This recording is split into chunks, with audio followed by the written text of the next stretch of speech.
Good morning, welcome back to my channel real happiness with Madhu. তোমাদের সবার welcome. Hopefully তোমরা সবাই ভালো আছো, সুস্থ আছো। তো আমি হচ্ছি মৌ, আর আজকে আমাদের তোজোর আমার চলছে হচ্ছে ঘর পরিষ্কার, মানে কাজ ডে। কারণ হচ্ছে তোজোর এক্সাম শেষ, আর পুজোর আগে প্রত্যেক বছরই ঘর দর একটু পরিষ্কার করা হয়। পরিষ্কার সবসময় করা হয়, কিন্তু পুজোর সময় স্পেশালি একদম নিট অ্যান্ড ক্লিন করা হয়। আর আর যেহেতু কালকে রাত্রে আমি তেল মেখেছি, সেহেতু আমার মাথাটা চিপকু চিপকু লাগছে। তো যাই হোক, আজকে শ্যাম্পু করার তো ইচ্ছা আছে। তো আপাতত আমার ঘরের ঝুলটুল ঝাড়া হয়ে গেছে, এবার এই পাখাটা পরিষ্কার করব। আর তোজো কি করছে দেখো একবার। তো তোজো করছে জানলা পরিষ্কার। তো তোজো এখন তো দেখতেই পেলে জানলা পরিষ্কার করছে, আর আমার কাজ হচ্ছে পাখা টাকাগুলো পরিষ্কার করা। কারণ হচ্ছে আজকে পুরো ঘরটা পরিষ্কার করার চেষ্টা করব, আর কালকে করবো হচ্ছে ডাইনিংটা পরিষ্কার। তো পুজোর সময় পুরো বাড়ি একদম পরিষ্কার করার একটা ব্যাপার থাকে, যেটা কোনো রিচুয়াল নয়, বাট করা হয়। সো ওটা তো প্রত্যেকবার করার চেষ্টা করি। তো আজকে প্রচুর কাজ আছে। আজ যদি ঘরটা না পরিষ্কার করতে পারি, তো কালকে আবার তাহলে আমাকে ঘরটা পরিষ্কার করতে হবে, আবার উল্টে ডাইনিং পরিষ্কার আছে। আর সোমবার দিন আবার আমাদের একটু ছোটোখাটো কেনাকাটার ব্যাপার আছে, তো সেজন্য আর সোমবারের জন্য কাজটা ফেলে রাখবো না। তো আজকে কালকের মধ্যে এটা পুরো কমপ্লিট করার চেষ্টা করব। তো আপাতত স্টার্ট তো করে দিয়েছি, জানি না কতদূর কী করতে পারবো। কিন্তু হ্যাঁ, পর্দাগুলো আজকে কিছু কাচবো না। পর্দা হয়তো হোপফুলি যদি আমি কাচি, তো মঙ্গলবার কাচার ইচ্ছা আছে, যেটা কেচে একবারে লাগাবো। আর তারপরের দিন বিছনায় নতুন চাদর পাতবো। কারণ আমি প্রত্যেক বছর পুজোর সময় নতুন চাদর পাতি, এটা একটা আমি করি। জানি না কেন করি, বাট করি, রিচুয়াল আমার ভালো লাগে সেটা। ঘর পুজোর সময় একটু, পুজোর সময় নতুন নতুন জিনিস পাততে একটু অন্যরকম, ব্যাস দেখতে ভালো লাগে, সেজন্যই করবো। তো চলো আপাতত স্টার্ট করি। আর আর কি, আর কিছু না, চলো স্টার্ট।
ওখানে যে ফটো ফ্রেমটা ছিল সেটা খুলেছি, ভাবলাম তোমাদের দেখাই ফটোগুলোতে কে কে আছে।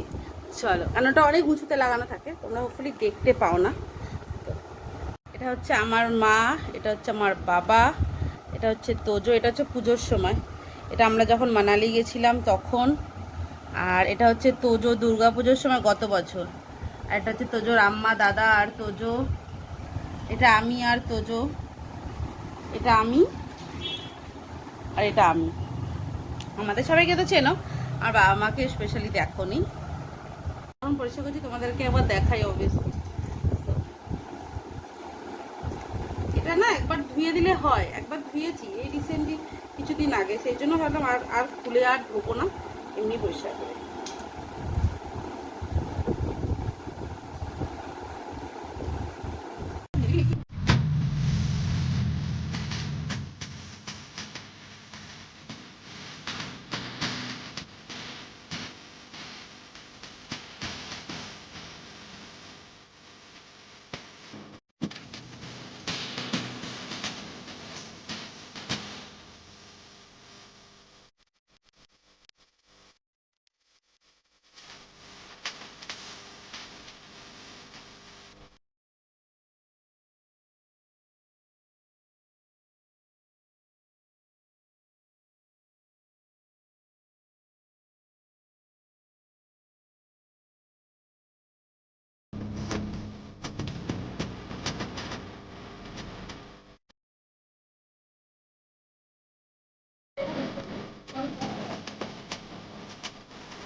বিছনার চাদর আমি এখনো পাতিনি, সব কাজ টাজ করে তারপরে বিছনার চাদর পাতবো।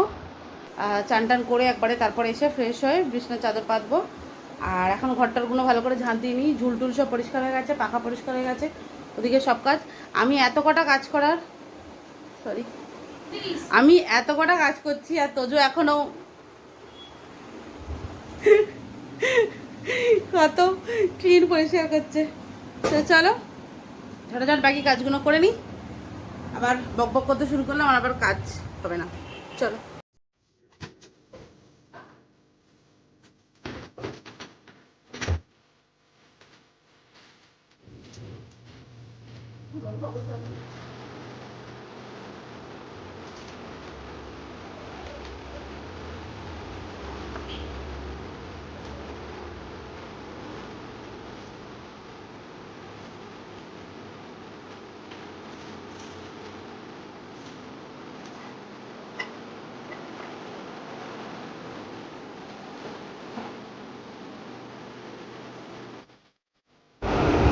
এটা হচ্ছে শোকেশের মাথাটা, যেটা খুব রোজ আমি পরিষ্কার করি না, এক এক দিন হয়তো পরিষ্কার করি।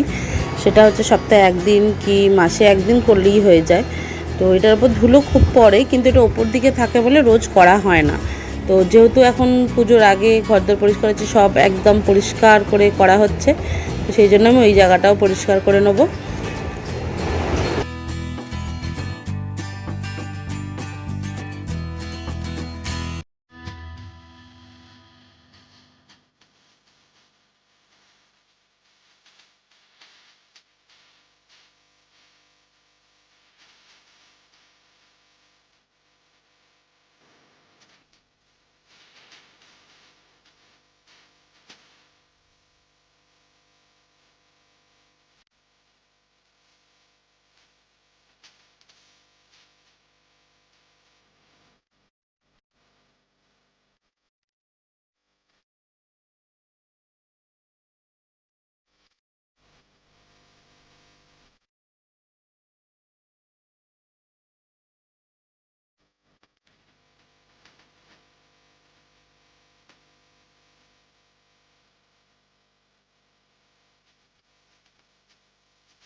তো পুজোর তো ফেস্টিভ্যাল অলমোস্ট সবারই স্টার্ট হয়ে গেছে। তো আমি বলবো তোমাদের অবশ্যই সবাই সেফলি পুজো কাটাও। আর সবাইকে আমাদের ফ্যামিলির তরফ থেকে হ্যাপি দুর্গা পুজো। আর যারাই আমার অন্য বন্ধু আছো যারা নবরাত্রি করো, তাদেরকে হ্যাপি নবরাত্রি। আর তো আমাদের এবারে দুর্গাপুজো হয়তো একটু অন্যরকম, কিন্তু নিজেরা ভালো থেকে নিজেদের মনটা ভালো রাখার জন্য ঘর সুন্দর করে সাজিয়ে, নিজেরা ভালো করে সুন্দর করে ড্রেস করে, বাইরে নাই বা গেলাম, ঘরেও তো নিজেরা সুন্দর করে সাজা যায়, তাই না? তো ওরকম করেও তো থাকতে পারি। তো তোমরাও চেষ্টা করো ওরকম করে নিজের মনটাকে সবসময় ভালো রাখতে, আর একটু নতুন জামা কাপড় পরে নিজের ফেস্টিভ ফেস্টিভ লুকটা তৈরি করতে। আর যারা ছোটরা আছো তারাও এই দিনগুলোকে বাড়িতে থেকে সেফলি থেকে এনজয় করো।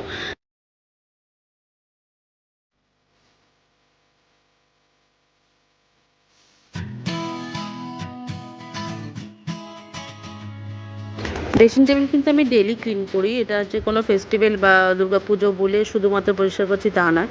আর সেটা করলে হবেও না, তাহলে প্রচুর ধুলো পড়ে যাবে।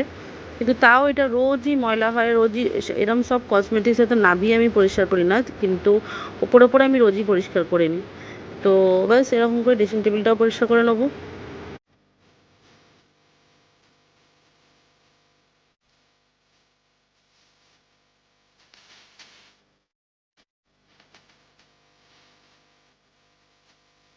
এখানে আমি তোজোকে তোমাদের দেখাচ্ছি যে দেখো, একটা জানলা পরিষ্কার করে আমার ছেলে রীতিমতো হাঁপিয়ে গেছে, ও রেস্ট টাইম হয়ে গেছে, বসে পড়েছে। তো আমার ড্রেসিং টেবিলের কাজ অলমোস্ট কমপ্লিট, আমার সব গোছানো টোছানো অলমোস্ট হয়েই এসছে।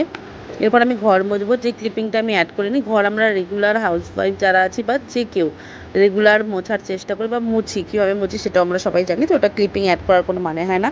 তো এরপর আমি দেখিয়েছি আমি কী করে আমার বেডের চাদর যেটা চেঞ্জ করেছি সেই ক্লিপিংটা, মানে বিছনার চাদরটা চেঞ্জ করার ক্লিপিংটা। তো আমি মনে করি যে দেখো ফেস্টিভ্যালের আগে ঘর একবার ক্লিন করা নিটলি দরকার, একদম নিটলি ক্লিন করা। কারণ হচ্ছে আমরা নতুন জামা কাপড় পরি, সব কিছু করি, ঘরটাই যদি পরিষ্কার না থাকে দেখতে ভালো লাগে না, সেই জন্য আমি এটা করার চেষ্টা করি। তো ব্লগটা দেখতে থাকো, হোপফুলি ভালো লাগবে। তো ভালো লাগলে কিন্তু লাইক করতে একদম ভুলবে না। তো তোমরা যারা আগে আমার ভ্লগ দেখেছো তারা তো জানো যে আমি বিছনায় দুটো করে চাদর পাতি, এটা একটা ব্লু, এরপর একটা সবুজ পাতবো। তো এরকম করেই পুরো বিছনাটা আমি পরিষ্কার করে নিচ্ছি, নিয়ে তারপরে আমি ঘরের বাকি যে জিনিসগুলো এদিক ওদিক হয়েছে সেগুলো সব রেখে দেবো। ঘর আমার পুরো নিট অ্যান্ড ক্লিন পরিষ্কার হয়ে গেছে। তো অলমোস্ট পুজোর আগে ঘর তৈরি, শুধু পর্দাগুলো কাচলেই হয়ে যাবে, ব্যাস। তো তোমরা দেখে জানিও তোমাদের ভ্লগটা কীরকম লাগলো। আমি আজ মর্নিংয়ে সারা দিনে কীভাবে ঘর পরিষ্কার করি সেটাই তোমাদের সাথে আজকে শেয়ার করলাম। যদি ভালো লাগে প্লিজ লাইক করতে ভুলো না, আর যদি আমাদের ভালো লাগে চ্যানেলটা সাবস্ক্রাইব করতে ভুলো না। তো চলো tata, bye and take care, bye by.